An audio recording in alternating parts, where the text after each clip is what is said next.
नमस्कार, आपण पाहत आहे भांडा फोड न्यूज. एका दमात भ्रष्टाचारी कोमात.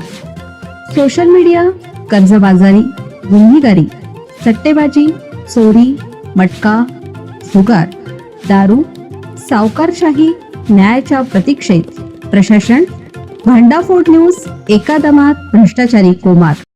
डॉक्टर आम्ही की तुम्ही, नॉर्मल डिलिव्हरी होईल म्हणत उपचारात दिरंगाई, गर्भातील बाळासह महिलेचा मृत्यू. बेळगाव वैद्यकीय विज्ञान संस्थेच्या बिम्स जिल्हा रुग्णालयात गर्भवती महिलेचा व तिच्या पोटातील बाळाचा मृत्यू झाल्याची गंभीर घटना सोमवारी दिनांक 13 समोर आली.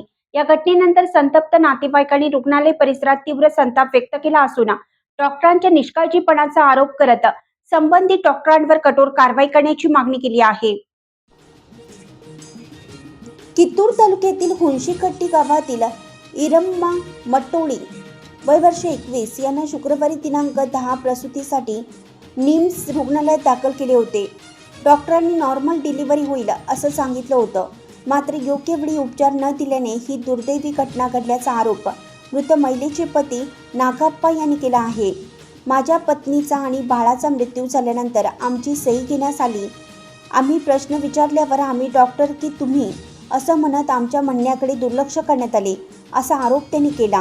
मृत महिलेची आई गौरव्वा यांनीही डॉक्टरांवर गंभीर आरोप करत सांगितलं की वेदना वाढल्यानंतर सिझेरियन करण्याची विनंती करूनही ती करण्यात आली नाही.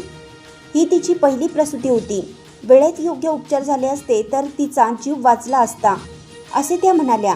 दरम्यान घटनेची माहिती मिळताच APMC पोलिसांनी घटनास्थळी भेट देऊन तपास सुरू केला आहे.